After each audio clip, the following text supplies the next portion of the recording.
Ready. જય ગૌ માતા મિત્રો, મારું નામ સંજયભાઈ હરિભાઈ ઢોલરિયા, ગામ વડિયા, જિલ્લો અમરેલી, તાલુકો પણ વડિયા. મારા મોબાઈલ નંબર છે 98 252 49 146.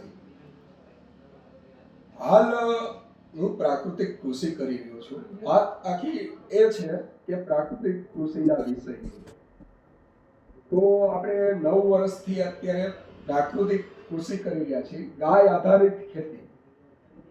તો એ શું કામ કે આવતા સમયની અંદર બહુ ભયંકર રોગો આવી રહ્યા છે, હાલમાં પણ છે. અને કેન્સરના રોગો તમે જુઓ તો મારું આવડું એવું ગામ છે, નાનું એવું, તો એની અંદર પણ મેં સિવિલની અંદર પૂછ્યું તો બહુ વેગ લે છે. અમુક ગામની અંદર તો બહુ અતિશય રોગો આવી ગયા છે. તો આ જે છે શેના કારણે થાય?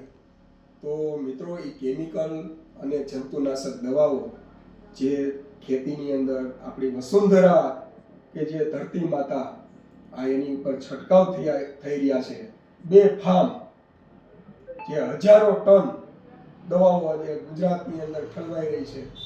તો એની સામે પ્રાકૃતિક કૃષિ જો અપનાવે ખેડૂતને જેને ખેતી હોય એ ભલે ને વીઘામાં જ કરે, પણ પોતાના માટે તો સારું ખાવાનું થાય. આવા હેતુથી સરકાર પણ મથી રહી છે, ટોટલ વહીવટી તંત્ર મથી રહ્યું છે, આપણા રાજ્યપાલ શ્રી પણ બહુ જ આની અંદર મહેનત કરી રહ્યા છે. હવે આ જો પ્રાકૃતિક કૃષિ કોણ કરે? જેની પાસે ખેતી હોય, જે ખેડૂત સમજે તો થાય. અને જો ખેડૂત સમજે અને પ્રાકૃતિક ખેતી કરે તો ખાનાર લોકો જે છે એને સારું ખાવાનું મળે. તો એની સામે ખાનાર લોકો જે હોય એને પણ સમજવું જોઈએ કે પ્રાકૃતિક ખેતી જો થતી હોય તો પોષણક્ષમ આપણે ભાવ આપવા જોઈએ ખેડૂતોને, કે જેથી કરીને ઓછું ઉત્પાદન આવે તો પણ પોસાય. જોકે આયામો વ્યવસ્થિત કરીએ, ઘન જીવામૃત છે, બીજામૃતનો પટ આપીએ, જીવામૃત આપીએ, આ બધું જો 5 આયામો જે આના છે આચ્છાદનના ને અલગ અલગ વાવેતર હોય, વાવેતર મુજબ, તો 5 આયામો જો જાળવી રાખીએ તો સારામાં સારું ઉત્પાદન આવે. સીધી સાદી ખેતી હોય એમાં 5 આયામો ન થાય. માનો કે આચ્છાદન ને જે આપણે મસાલા પાક છે, આ મગફળીના પાક હોય, એમાં કાંઈ જરૂર નહીં. પણ બાગાયત ખેતી કરે તો એની અંદર બધું કરવું પડે. આચ્છાદન છે, આ બધું જે છે, તો સારામાં સારું ઉત્પાદન આવે અને સારામાં સારું લોકોને ખાવાનું મળે. આવા હેતુથી જો પ્રાકૃતિક ખેતી, ગાય આધારિત ખેતી થાય તો ગૌધન પણ આપણે ગાયું પણ વસાવી શકીએ. તો ગાયના ગોબરનું પણ મૂલ્યવર્ધન કરવું જોઈએ, ગાયનું ઘી સારા એવા ભાવમાં જાય, છાસનું મૂલ્યવર્ધન કરાય. એમ કરીને જો કરીએ તો સારા એવા ભાવ મળે, બધા અલગ અલગ ભાવથી મળે તો આપણને સારું એવું દૂધના મૂલ્યવર્ધન કરવાથી સારામાં સારું મહેનતાણું મળે, તો ગાય પણ પોસાય આપણને. હવે આ હેતુથી મારા માધ્યમથી હું બધા જે લોકો, મતલબમાં આખા દેશને આપણે એવું કહેવા માંગીએ છીએ કે આ જે સૃષ્ટિની અંદર સારામાં સારી વસ્તુ હોય તો લોકો સમૃદ્ધિ સમજે છે, તો ખરેખર એવું નથી હોતું મિત્રો. સમૃદ્ધિ જો સારી હોય, સારામાં સારું અબજોપતિ કદાચ હોય, પણ આરોગ્ય સારું નહીં હોય તો એ સમૃદ્ધિ શું કામની? માટે સાચી સમૃદ્ધિ તો આપણું આરોગ્ય છે.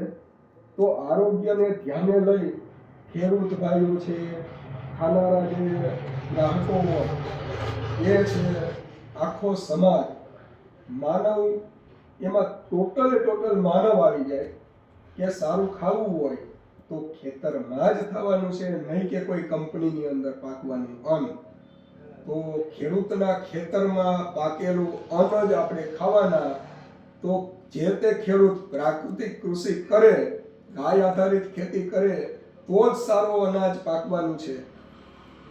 બાકી નકર આવતા સમયની અંદર નપુસકતા એટલી આવે છે, આજે કેન્સરના રોગો એટલા આવે, એટેકમાં લોકો એટલા મરી જાય છે.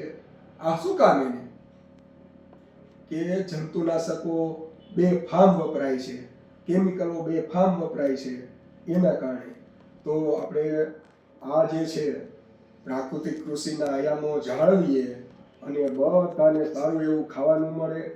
હું પણ એવું આ 9 વર્ષથી પ્રાકૃતિક ખેતી કરું છું, કારણ કે મને કોઈ પૈસાનો મોહ નથી મિત્રો, પણ લોકોનું આરોગ્ય જો સારું રહે અને મારા ગ્રાહકો જો સારું ખાય, આવું ગાય આધારિત ખેતીથી પકવેલું ગાયનું ઘી છે, છાશ પણ હું મારા ગામની અંદર આપું છું મિત્રો, કે જેથી કરીને પ્યોર છાશ મારા ગામના સભ્યો ખાઈ શકે. એના માટે હું પણ મહેનત કરું છું, ગાયનું ઘી પણ હું મૂલ્યવર્ધન કરું છું. તો આવું સારું ખાવાનું મળે એના માટે અમે ગાય આધારિત ખેતી કરીએ છીએ. અને ગાય માતાની પ્રેરણાથી મને એવું 9 વર્ષથી સૂઝ્યું કે પ્રાકૃતિક ખેતી મારે કરવી જોઈએ. મારી પાસે જમીન પણ નહોતી, પણ જમીન મારા મોટા બાપાએ ખૂબ જ મહેનત કરી અને 20 વીઘા એવી જમીન મજૂર જે હાથી પણ કરી અને 20 વીઘા જમીન લીધી. એ જમીનની અંદર આજે હું સફળ બન્યો 9 વર્ષથી.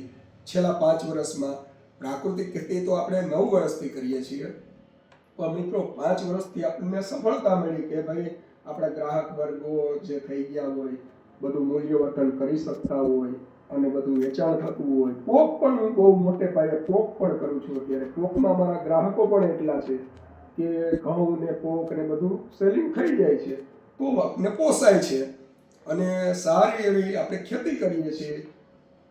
એકદમ શુદ્ધ આહાર આપણને મળે છે ગાય આધારિત ખેતીની અંદર.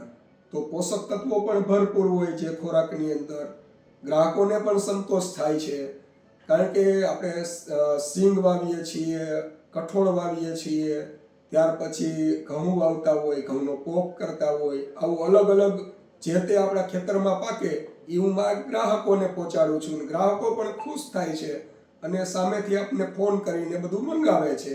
એટલે મૂલ્યવર્ધન કરીએ તો સારા ભાવ મળે. માટે હરેક ખેડૂતોએ પ્રાકૃતિક કૃષિ કરવી જોઈએ એવી નમ્ર વિનંતી છે. જય ગૌ માતા.